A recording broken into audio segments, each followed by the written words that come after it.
नमस्कार मित्रांनो, जगण्यातील काहीच्या एका नव्या फ्रेश एपिसोडमध्ये तुम्हा सर्वांचं मनापासून स्वागत।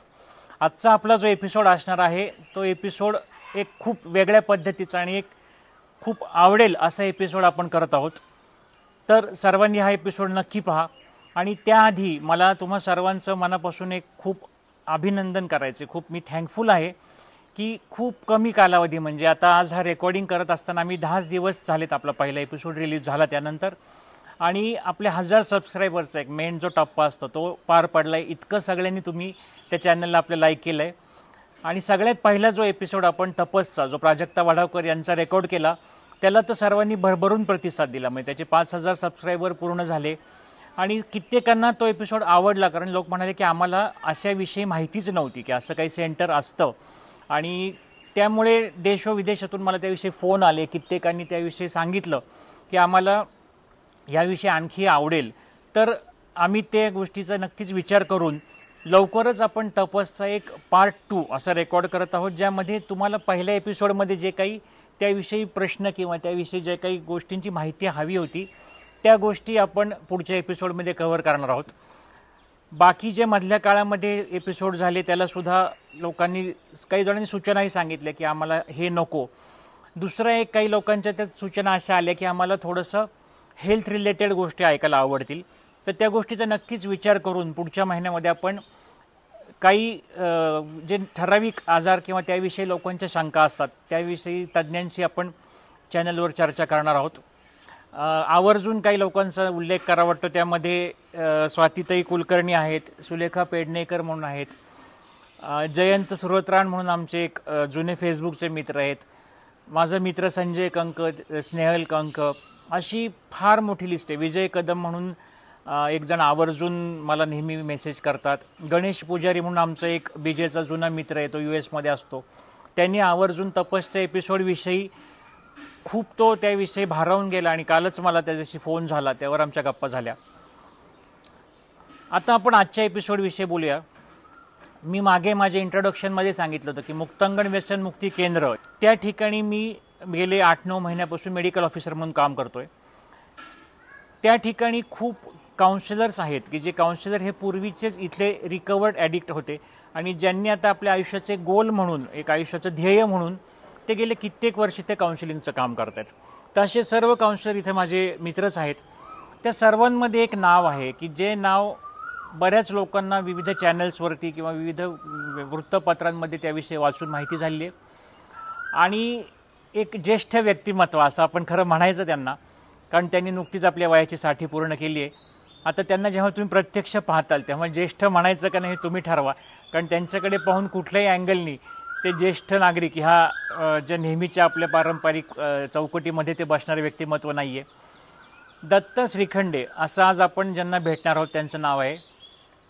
साधारण एक 30 ते 32 वर्षापूर्वी स्वतः एक ज्याला ड्रग ॲडिक्ट किंवा व्यसनाच्या आहारीच गेलेलं एक व्यक्तिमत्व, एक माणूस म्हणून जो पहिल्यांदा मुक्तांगणमध्ये आला आणि त्यानंतर तो गेले 33 वर्ष मुक्तांगणचंच होऊन राहिला आहे। आणि स्वतःचं आयुष्य हे किती प्रेरणादायी, किती कष्टप्रद आणि किती आपण एका व्यसनाच्या वाईट टोकाला गेलेलं असताना त्यातून उभारी घेऊन आपण स्वतःचं आयुष्य उभं करणं आणि त्याबरोबर अनेकांचे आयुष्य त्यामध्ये बरोबर उभी करणं। तर आपण आता दत्ताभाऊंशी गप्पा मारूया। नमस्कार। नमस्ते सर। बसतोय का विश्वास तुमचा? मी मगाशी काय म्हणालो होतो की आपल्याला एका अशा व्यक्तिमत्वाला भेटायचं आहे ज्यांनी वयाची 60 पूर्ण केलेली आहे। दत्ताभाऊंकडे पाहून मला नाही वाटत कोणाला वाटेल की हा माणूस 60 पूर्ण केलेला आहे, म्हणजे बहुतेक मलाच त्यांच्या शेजारी बसल्यावर कॉम्प्लेक्स येतोय की मी 60 पूर्ण आणि ते माझ्या वयाचे आहेत का काय। तर आजचा आपला जो गप्पांचा विषय, ज्याला आम्ही गप्पाच म्हणूयात, कारण की आमच्या इथे आम्ही बरोबर काम करतो त्यामुळे आमचा एकमेकांशी चांगला परिचय आहे, पण कित्येकदा असं होत असतं की आपण बरोबर राहणाऱ्या माणसाविषयी आपल्याला सगळं माहितीही नसतं। आणि दत्ताभाऊंचं आयुष्य इतकं त्याच्यामध्ये शिकण्यासारखं आहे, म्हणजे आपल्याला व्यसन हाचा विषय बोलण्याचा असला तरी एखादा माणूस ठरवून आयुष्यामध्ये काय काय घडून आणू शकतो आणि आपलं आयुष्य सुधारताना त्यातनं प्रेरणा घेऊन आपलं आयुष्य कसं त्यासाठी झोकून देऊन समाजासाठी ते आयुष्य सगळं अर्पण करतो, याचं एक जिवंत उदाहरण आज आपल्या शेजारी बसलेलं आहे। आणि हा प्रवास म्हणजे दत्ताभाऊंचं एक पुस्तक आहे, ज्या पुस्तकाविषयी मी नंतर डिटेल सांगूया, मिट्ट काळोख आणि लख उजेड हे पुस्तक रोहन प्रकाशांनी 2 वर्षापूर्वी प्रकाशित केले, ज्याची आज दुसरी आवृत्ती आलेली आहे. आणि त्या पुस्तकामध्ये त्यांचा सर्व जीवनाचा प्रवास आहे. पण आज आपण तो त्यांच्याच तोंडून ऐकताना त्याच्यामध्ये खूप आपल्याला जास्त माहिती कळेल. तर आपण गप्पांना सुरुवात करूया. तर दत्ताभाऊ, मला सगळ्यात पहिल्यांदा असं विचारायचं की आज आपण बसलोय तर आपला मुक्तांगणचाच परिसर आहे. मुख्य आपल्या बोलण्याचा विषय हा व्यसन आणि त्यातून आपण कसं बाहेर पडलो हा आहे. तर सर्वांना हे ऐकायला आवडेल पहिल्यांदा की तुम्ही व्यसनाची सुरुवात कशी केली, की त्याच्या किती तळापर्यंत आयुष्य गेलं तुमचं.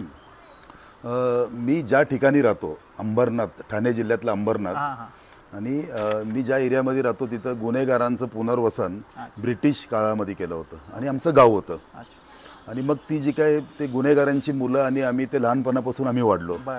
मग त्यांच्या घरामध्ये तिकडे दारूच्या भट्ट्या आणि बाकी सर्व असं ते सर्व या सर्व गोष्टी म्हणजे तिथं सहज असायच्या. आणि मग शाळा पण एकच, कॉर्पोरेशनची शाळा, लोकल बोर्ड, 1 नंबर शाळा आमची. आणि त्याच्यामध्ये ते सर्व आणि आम्ही सर्व. तर त्या शाळेपासूनच विडी वगैरे असं त्याचं आकर्षण. आणि शाळेच्या बाजूला आमच्या लक्ष्मी नावाची एक थिएटर होती. आणि त्या थिएटरमध्ये गेल्यानंतर ते पोस्टर बघण्यासाठी आम्ही जात होतो. आणि तेव्हाचे जे काही विलन आहेत, प्राण किंवा बाकी सर्व, त्यांचंच असं आकर्षण मला वाटत होतं. मला हिरोचं आकर्षण कधी वाटलंच नाही त्या वयामध्ये. तर जे काही किंवा गल्लीमध्ये जे काही दादा भाई असायचे तेव्हा, तर तसं झालं पाहिजे. आणि ते पूर्ण वातावरणच तसं. आणि मग पहिली विडी जी आहे ती शाळेतल्या कधीतरी मधल्या सुट्टीमध्ये घेतली. वय किती होतं? वय तेव्हा मी काहीतरी असेल 3रीला असेल, 8-9 वर्ष. 8-9 वर्षाचं. आणि तो ठसका लागला. पण तो ठसका लागल्यानंतर जे काही झालं ते थोडंसं बरं वाटलं अशी फिलिंग तेव्हा आली होती. आणि मग मला वाटते 4थीला असतानाच पहिल्यांदा एक मित्र होता, त्यांनी थोडीशी दारूच आणली होती दप्तरामध्ये. तर ते बुचामध्ये आम्ही ती घेतली. आणि घरात सुद्धा माझे वडील किंवा चुलते विडी किंवा अल्कोहोल हे घेत होते. तर ह्या गोष्टींचं असं गैर काही वाटतच नव्हतं. तर ह्या तेव्हा घेतल्या. आणि त्याच्यानंतर मात्र मी मग 2 म्हणजे थोडेसे घरामध्ये प्रॉब्लेम आले. वडील गेले, मग आई गेली लवकर, नंतर चुलते गेले. तर खूप लहान वयामध्ये मग कामं करावी लागली. तर मी काम जे काय निवडलं तेव्हा, तर तेही असं निवडलं की 2 नंबरचं, की तिथे जास्त पैसे आणि कमी मेहनत. तर जुगाराचे क्लब किंवा मटका जो असतो त्याचे जे काही हे असतात त्याच्यामध्ये कामाला सुरुवात केली. मग तिथं तर ते सर्व व्यसन आणि ह्या गोष्टींचं, मग तिथं पहिल्यांदा मी पाहिलं चरस आणि गांजा. दारूच्या नंतर अगोदर तंबाखू पाहिली मी, म्हणजे विडी, दारू पाहिली शाळेमध्ये. आणि मग नंतर पाहिलं मी की गांजा नावाचा किंवा चरस नावाचा एक प्रकार पाहिला. आणि मग तेही अधूनमधून घेत राहिलो. मला थोडं मी मध्ये सांगतो, कारण बऱ्याच जणांना ही व्यसनं कशी करतात किंवा ह्याचं काय पद्धतीने ती घेतली जातात याविषयी थोडं सांगा ना. गांजा जेव्हा मी पहिल्यांदा पाहिला, गांजापेक्षा चरस जेव्हा मी पहिल्यांदा पाहिला, तर त्याला ती चरसची गोळी असते आणि ती चिलीम मध्ये किंवा सिगरेट मध्ये, सिगरेटची तंबाखू खाली करून त्याच्यामध्ये ते गरम केल्यानंतर तिची पावडर होते. ती पावडर मिक्स करून ती चिलीम मध्ये किंवा सिगरेट मध्ये ओढत होते. पण इथपर्यंत ठीक होतं चरस, गांजा आणि दारू. मला वाटते 82ला पहिल्यांदा ब्राऊन शुगर आली. म्हणजे 80च्या दशकात ती आली होती, पण माझ्या आयुष्यामध्ये ती 82ला आली. आणि 82ला माझं वय 18. आणि माझं हे सर्व क्लब लाईन आणि या सर्व गोष्टी, आणि या सर्व गोष्टी सुरू असताना मला असं वाटत होतं की चरस, गांजा किंवा दारू थांबवावी. कारण माझं तेव्हा लग्नही जमवलं होतं. आणि त्या मुलीच्या मी कॉन्टॅक्टमध्ये आलो होतो आणि ती मला सांगायची की चुकीचं आहे. आणि मी थांबवलंही ते थांबून मी मग ते क्लब वगैरे सोडून सर्व मी रिक्षाचा लायसन बॅच काढला आणि रिक्षा चालवायला लागलो. तोपर्यंत ही जी काही व्यसनं आहे माझ्या आयुष्यामध्ये, म्हणजे चरस असेल, गांजा असेल, दारू असेल, त्याचं व्यसनी झालो नव्हतो, पण अधूनमधून मी करत होतो. पण तिने मला सांगितलं की हेही सोड. मग ते चरस आपला बिल्ला आणि लायसन बॅच काढून मी रिक्षा चालवायला लागलो. आणि त्या रिक्षा लाईन मध्ये पहिल्यांदा ब्राऊन शुगर नावाचा प्रकार, मला वाटते की नवरात्रीचे दिवस होते, धंदा खूप असायचा रिक्षाचा. आणि ते आता सुटणार आहे, समजा नवरात्री जिथं चाललेलं आहे ते गरबा वगैरे सुटणार आहे, तेव्हा भाडे खूप लागायचे. तर तिथं 2-3 रिक्षा लागल्या होत्या आणि मी लावली. आणि ती 2 जण जी आहेत ती ब्राऊन शुगरचं व्यसन करत होतं. म्हणजे हा माझ्या आयुष्यामध्ये टर्निंग पॉईंट. म्हणजे ती ब्राऊन शुगर एकदा घेतल्यानंतर मी 10 वर्ष त्यातनं बाहेरच निघू शकलो नाही. आणि ते करत होते आणि एक जण उलटीही करत होता करून. तर मला म्हणाले की ते मला ऑफर केली. तर त्यांना म्हणाले नाही मी आता सर्व सोडलेलं आहे आणि माझ्या आयुष्याची वेगळी सुरुवात मी करतोय. तर त्या मला म्हणाले की तू आजपर्यंत जे काही व्यसनं केली असतील, चरस, गांजा किंवा दारू, त्याच्यापेक्षा वेगळं आहे आणि ते सोडू शकला तर हे पण एकदा ट्रायल कर. आणि ती जी काही ब्राऊन शुगर आहे, ब्राऊन शुगर म्हणजे काय तर अफूपासनं होणारी तो जो काही ॲडिक्शन निर्मिती त्याची अफूपासनं होते. आणि अफू आपण पाहिलं तर आपल्या लहानपणापासून ती जे काय आहे ती एक भागच होती. म्हणजे जुलाब होत असतील किंवा लहान मुलांचं पाळणा जवळ असायचा तर त्यांना थोडीशी दिल्यानंतर त्याला झोपून ठेवणं, आई काम करणं. तर ती जी काही ब्राऊन शुगर आहे ती मी त्यांच्याबरोबर घेतली आणि ती जी काही हाय होती ती आजपर्यंत केलेल्या सर्व व्यसनांपेक्षा ती वेगळी होती. आणि ती एकदा घेतल्यानंतर ती जी काही फिलिंग आली तर मी 10 वर्ष त्याच्यापेक्षा लांब जाऊ शकलो नाही. आणि ह्या 10 वर्षामध्ये खूप अधोगती झाली. अगोदर ती ब्राऊन शुगर जी आहे ती आम्ही चरस सारखीच सिगरेटची तंबाखू खाली करून ती भरून त्याचे दम मारत होतो आणि ती अशी डांबरासारखी पटकन पेटते. मग तो सिगरेट जेव्हा आम्ही त्यात भरायचो तर सिगरेटचा कागद खूप हलका असतो ना तो, मग त्याला असं थूक लावत राहायचं की ते डायरेक्ट पेटत जायला नको तर एक एक दम लागेल, वाढतं टाइम. मग ते मारायला लागलो तर 2-3 महिने काही नाही तेव्हा स्वस्त होती. रिक्षामध्ये ते सर्व भागत होतं. पण पुढे गेल्यानंतर मग कोणतरी म्हणालं की याच्यात आहे ना किक नाही भेटत, तू जे काय ते छिटे मार. म्हणजे ते छिटे म्हणजे काय तर कॅडबरी चॉकलेट असतो, आता कागद येतो प्लास्टिकचा, तेव्हा ती फाईल यायची. आपण जे काही पदार्थ वगैरे पॅक करतो चांदी, आणि मग तो कॅडबरी खाल्ल्यानंतर त्याचा तो कलर असतो कॅडबरीचा मागचा तो काढून टाकणं, त्याच्यावरती ती पावडर टाकून खालनं आग द्यायची. मग ते रनिंग होतो, ती डांबराची गोळी होते. म्हणजे ती जी काही ब्राऊन पावडरची डांबराचा एक गोळा होतो आणि त्या फाईल वरती तो चालतो आणि त्यातून जो काही धूर निघतो वाफ, तर ती एक नळी करायची पैशाची, नोटेची किंवा कागदाची, आणि त्यातून ती खेचून घ्यायची आणि ती नुसती जाणार नाही म्हणून त्याच्यावरती परत विडीचे 1-2 दम मारायचे. तर ते घेतल्यानंतर मग मला असं वाटलं की 2 पुड्यांची नशा जी आहे ती 1 पुडी. त्याला काय म्हणतात नाकाने ओढतात त्याला? चिटे म्हणतो आपण. स्नूटिंग. स्नूटिंग म्हणतो, चिटे म्हणतो आपण. तर अच्छा. चिटा घेणं. तर ते झाल्यानंतर मग मला ते आणखीन डायरेक्ट जायला लागलं. मग कोणतरी म्हणालं की ती इंजेक्शन मध्ये इंजेक्ट पण करता येते. तोपर्यंत मी थोडंसं ऍडिक्ट झालो होतो आता 6-8 महिने.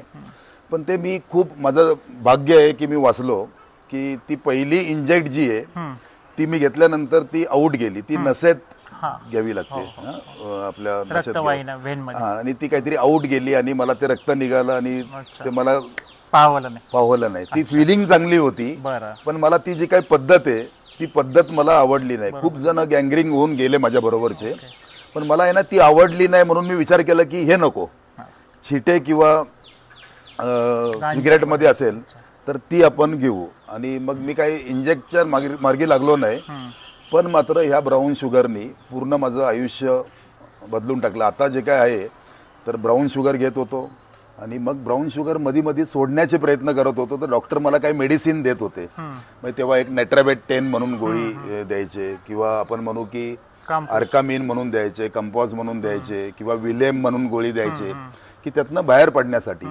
पण ते सुद्धा मी व्यसन म्हणून करायला लागलो. म्हणजे नंतर माझं झालं असं की ब्राऊन शुगर घेतल्यानंतर मी 2-3 म्हणजे एक नेट्राबेट 10 जी आहे ती एक कुटुंबाला पाव दिली तरी ते 12-12 तास झोपतील. तशा माझ्या म्हणजे 2 स्ट्रीप दिवसभरात व्हायच्या. म्हणजे वेळ लागल्यासारखंच. म्हणजे आता काय झालं की ब्राऊन शुगर आणि बरोबर मेडिसिन. मग ब्राऊन शुगर आणि मेडिसिन घेतल्यानंतर पण हाय वाटत नव्हती. मग कोणतरी म्हणाला की संध्याकाळी दारू घेत जा. मग संध्याकाळी दारू, म्हणजे आता 3 व्यसनं झाली. मग कोणीतरी सांगितलं की आता असं कर की छिटे मारायचेच, पण त्याच्याबरोबर शेवटची पुडी जी आहे ती चरसच्या चिलीमवरती टाकून त्याचे दम मारायचे. मग ब्राऊन शुगर, झोपेच्या गोळ्या किंवा पेन किलर जे काय असेल, दारू आणि चरस, आणि मग नंतर मुक्तांगणमध्ये येईपर्यंत मल्टी ॲडिक्ट होतो. म्हणजे कुठलीच व्यसनं अशी नव्हती की ती लागत नव्हती. मी फक्त हाय शोधत होतो. मला फक्त असं वाटत होतं की माझं व्यसन पूर्णच होत नाही, कुठली तरी एक आणखीन जास्त किक कशी भेटेल, जास्त किक कशी भेटेल. म्हणजे व्यसन लागण्यामागचं मुख्य कारण हेच असतं का की तो ब्रेनला तो डोसची जास्त गरज पडायला लागते, जे आपण नेहमी म्हणतो? नाही, मुख्य कारण म्हणजे मला तरी आता मी कॉन्सलर आहे आणि आता 60ला आलेलो आहे. आणि कॉन्सलर म्हणून जेव्हा त्याचा मी अभ्यास करायला लागलो तर माझ्या आहे ना माझ्या व्यक्तिमत्वातच व्यसनाकडे जाण्याचं किंवा माझ्या व्यक्तिमत्वातच व्यसनी होण्याचे काही ट्रेंड्स मला दिसतात की ते होते की अनुकरण करताना जे काही चुकीची माणसं आहे त्यांचं करायचं किंवा भारावून जाणं किंवा पटकन इमोशनल होणं. म्हणजे पटकन मला असं सहन होत नाही. एखाद्याने कानपाटात मारली तर मला काय वाटणार नाही, पण एखादा मला टोचून बोलल्यानंतर म्हणजे आताही माझ्या डोळ्यात आणि तेव्हाही ते होतं. आणि डेअरिंग करायचं की लोक करतात त्याच्यापेक्षा वेगळं काय आपल्याला करता येईल. म्हणजे नॉर्मल लाईफ जी आहे ती सर्व लोक जगतात, तर लोकांपेक्षा वेगळं काय ऍडव्हेंचर चुकीच्या पद्धतीने. आणि मग ते घरातलं वातावरण, माझं व्यक्तिमत्व, मी राहतो तिथली जे काय आपण म्हणू की त्या सर्व एरियामधलं जे एक वातावरण असेल किंवा व्यसनांना त्या लोकांनी जे सहज आत्मसात केलंय व्यसनाला हा जीवनाचा रोजचा भागच, ह्यात काही गैर नाहीये ही मनोवृत्ती. आणि त्यातून ते करत करत आलो, सर्व सोडलं आणि परत आवडलं. म्हणजे आपण म्हणू की मुक्तांगणमध्ये माणसं येतात सोडतात, तर ह्या सर्व गोष्टी ती जी काही कुसुम होती तिचा माझा संवाद झाला आणि त्याच्यानंतर ह्या सर्व गोष्टी मी सोडल्या होत्या. आणि खूप छान रिक्षा पण चालू, म्हणजे ती लाईन सोडली होती, क्लब किंवा मडका असेल किंवा व्यसनं छोटी मोठी सोडली होती. पण ब्राऊन शुगर आल्यानंतर परत एकदा ते नव्याने सुरुवात झाली. म्हणजे त्याची फिलिंग जी आहे मी हवेत ओढतो असं मला वाटायचं. आणि मला असं वाटत होतं की तिच्याशिवाय आपण राहू शकत नाही आणि आयुष्य जगणं म्हणजे ते व्यसन करणं. एक मला विचारायचं होतं मध्ये की ह्या झोपेच्या गोळ्या घेतल्यानंतर आता आपण बोललो झोप लागते, पण ही व्यसनासाठी त्याचा वापर कसा करतात? म्हणजे तुमचं पुस्तक वाचताना मी त्यात ते थोडं उझरतं वाचलं की ती झोप येऊ नये म्हणून काहीतरी. म्हणजे आता मी समजा डॉक्टर तुम्हाला एक गोळी मी दिली तर तुम्ही काय कराल, ती घेतल्यानंतर तुम्ही कुठेतरी पडाल किंवा झोपाल. पण आम्ही ठरवाच असं की झोपेची गोळी घेतल्यानंतर झोपायचं नाहीये. म्हणजे झोपेची गोळी घेऊन ठरवून हे करायचं की मला झोपायचं नाही, झोपायचं रात्रीच आहे. तर मी त्या गुंगीमध्येच आणि म्हणजे आपण जेव्हा झोपेच्या गोळ्या किंवा हा ऍडिक्शन करतो तेव्हा ना डेअरिंग खूप वाढते. म्हणजे मांजर म्हणते की ती दूध पित असते, मला कोण पाहत नाही, पाहत असतात. तर तो माणूस जो आहे ना तो कुठलाही डेअरिंग करत असतो की लोक मला बघतच नाहीये. तर असं ते झोपेच्या गोळ्यांचं माझं ऍडिक्शन होतं. एक प्रसंग मी आता वाचला तुमच्या, तुम्ही जे कुसुम जी तुमचं आधी लग्न ठरलं होतं तिच्या घरी गेला होता आणि चोरून तिथे ड्रग घेऊन गेला होता आणि तिथे तिने लपून ठेवले आणि तुम्ही कुठेतरी बाहेर न आल्यानंतर टर्की लागणे असं त्यात शब्द लिहिलेला आहे. तर हे काय असतं टर्की म्हणजे? मला खूप असं वाटत होतं की आयुष्यामध्ये जे काही चाललेलं आहे ते वाईट आहे, चुकीचं आहे. कुठली तरी एक मुलगी आपल्या आयुष्यामध्ये आणि ती मला सांगते आणि एकदा मी तिला सांगितलं आणि तेव्हा फोन वगैरे काही नव्हते आणि ती घरातली म्हणजे आमच्या नात्यामधलीच होती. मग मी तिला सांगितलं की आता तुमच्याकडेच येतो आणि त्यांच्या घरी मी लहानपणापासून जातच होतो. तर मी जाताना मग कुठल्याही व्यसनी माणसाची शेवटची इच्छा असते अशी की हे शेवटचं करू. तर मी शेवटचं खूप काही गोळ्या किंवा बाकी सर्व घेऊन गेलो आणि मग खूप व्यसनामध्ये होतं. तिच्या हातामध्ये मी त्या पुड्या, लपवायच्या जागा सांगा ना. लपवायच्या जागा म्हणजे ही जे काही पायजामा किंवा पॅन्ट असते त्याच्यामध्ये किंवा मॅचिस असते त्याच्यामध्ये पुड्या ठेवून त्याच्यावरती सेम कागद चिटकून त्याच्यावरती काड्या ठेवणं. रुमालाची जी काही किनार असते ती इतकी छोटी पुडी असते. तर मग एक दिवशी मी असंच त्यांच्या घरी गेलो आणि खूप व्यसनात होतो आणि तिच्या हातात मी त्या पुड्या दिल्या की आता काही झालं तरी तू मला देऊ नको, आणि ते फेकून टाकल्या अशा. तर तिने त्या उचलून कुठेतरी ठेवल्यानंतर मला जो काही तो व्यसन सोडल्यानंतर जे काही टर्की येते किंवा विड्रॉल्स होतात आताच्या भाषेमध्ये, आता मी जे काही काम करतो तिथे शिकलो विड्रॉल्स, डॉक्टरी भाषेमध्ये मेडिकलमध्ये विड्रॉल्स म्हणू आपण. पण तेव्हा आम्ही ती टर्की म्हणायचो. टर्की म्हणजे अंगाची लाई होते, तुम्ही लघवी करायला गेलं तरी पण जुलाब होतात, तुम्हाला पूर्ण अंग दुखणं किंवा खूप जास्त अस्वस्थ वाटणं किंवा खूप घाम येणं, खूप घाबरणं, ही जी काही परिस्थिती होते तर त्याला आपण म्हणतो की विड्रॉल्स. आणि ह्या विड्रॉल्समध्ये आणि मग ती इतकी छान, तिचं माझं नातं इतकं छान, तिला दिलेली कमेंटमेंट आणि मी तिला प्रेशर आणायला लागलो. ते कुठं तुला मी रात्री दिलेल्या पोळ्या ते कुठे आहेत, मला त्या आता हव्या आहेत, नाहीतर मी काही करून टाकेल. आणि तिने त्या घाबरून मला दिल्या. तर म्हणजे या स्टेज पर्यंत माणूस जाऊ शकतो. जेव्हा ती अंगात असते तोपर्यंत काहीच वाटत नाही, पण तुमच्या ब्लड मधनं तो जो काही पदार्थ आहे तो जेव्हा कमी होतो तेव्हा ते जे काही विड्रॉल्स होतात तर तेव्हा तो ब्राऊन शुगर ॲडिक्ट किंवा तो गर्दुल्ला जो आहे तो काहीही करू शकतो. म्हणजे तुम्ही त्याला सांगितलं की ती व्यक्ती चाललेली आहे त्याला जाऊन तू मार, ही एक पुडी देतो, तो मारायला पण कमी मागे पुढं पाहणार नाही. अच्छा.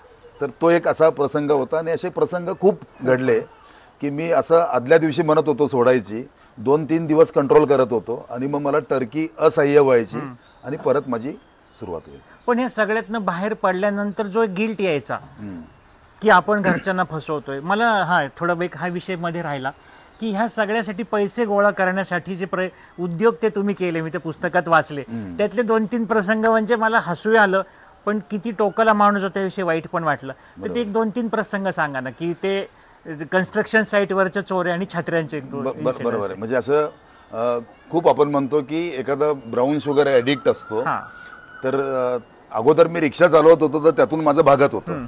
मग नंतर असं झालं की रिक्षा पण कोण देईन असं झालं, कारण माझ्या नावावरती एक गर्दुल्ला किंवा ब्राऊन शुगर ऍडिक्ट म्हणून एक थप्पा जेव्हा लागला तेव्हा रिक्षा देणं पण बंद झालं. तर मग आता करायचं काय?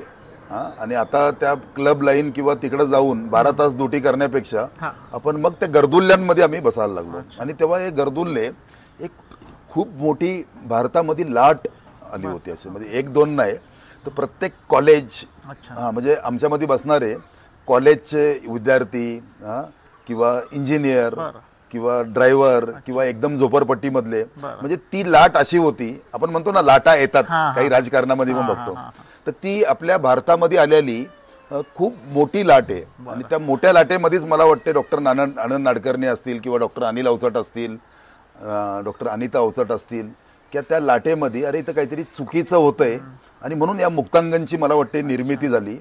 तर मुख्य म्हणजे पैशाच्या बाबतीत तुम्ही मला प्रश्न विचारला, तर मग त्यांच्यामध्ये बसल्यानंतर तिथंच आयडिया यायची, चल माझ्या बरोबर येतो का आज अंबरनाथ स्टेशनला.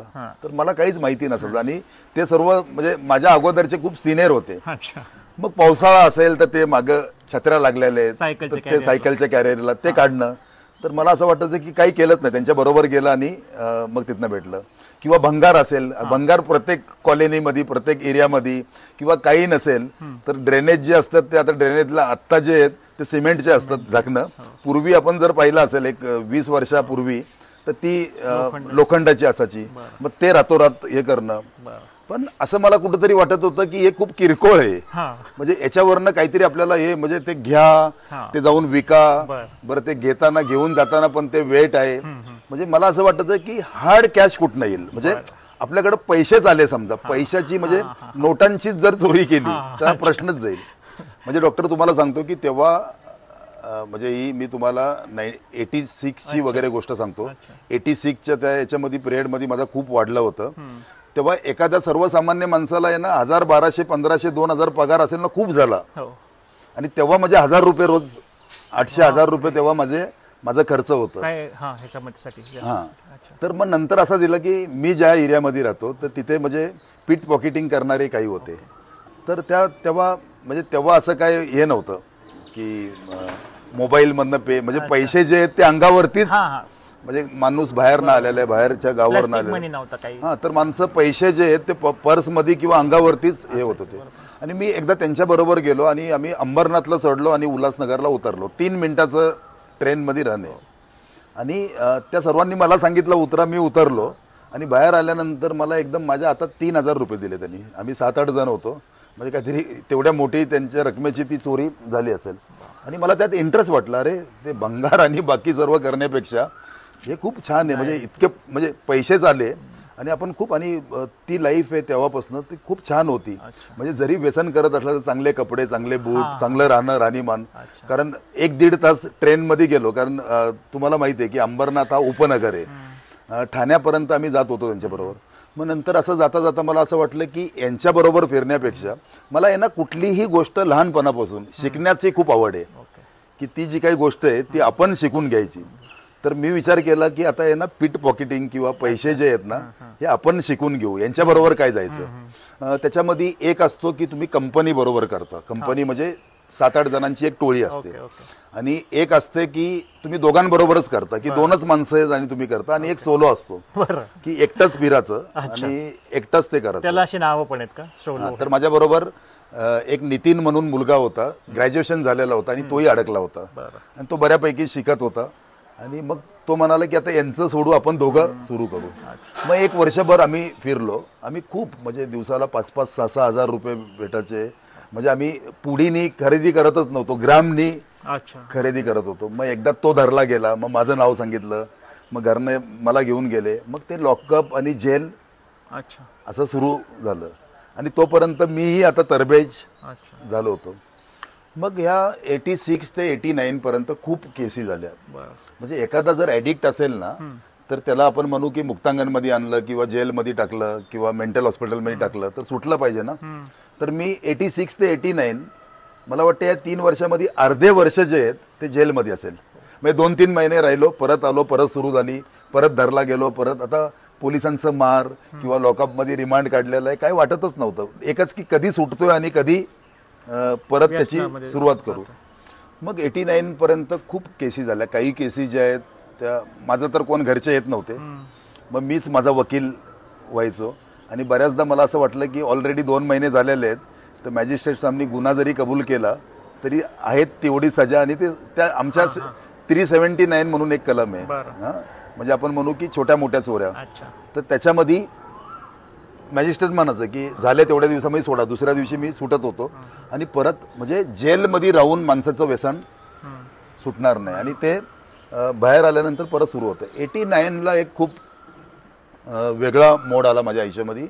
मला 2 वर्षासाठी तडीपार केलं गेलं, कारण माझ्यावरती खूप केसी. आणि मग मला केलं ठाणे जिल्हा, कुलाबा जिल्हा तेव्हाचा, आता रायगड जिल्हा आहे, आणि आउट ऑफ मुंबईपासनं. मग तेव्हा मी पुण्यात आलो होतो, पण मला मुक्तांगणचं तेव्हा माहिती नव्हतं. जस्ट तेव्हा समजलं होतं की मुक्तांगण नावाची एक संस्था उघडलेली आहे. तर आतापर्यंत जो आपण प्रवास ऐकला, ज्याविषयी आपल्याला आयुष्यात कधी आपण खूप कमी लोकांना असं आयुष्य माहिती असेल. आणि हे आयुष्य प्रत्येकाचं 2 दिशा असतात आयुष्याला, की तुम्हाला एकदा ह्या दिशेला जायचं का ह्या दिशेला जायचं. ज्या चौथऱ्यावर मध्यभागी आपण उभे राहतो तोच आपल्या आयुष्याचा एक टर्निंग पॉईंट असतो.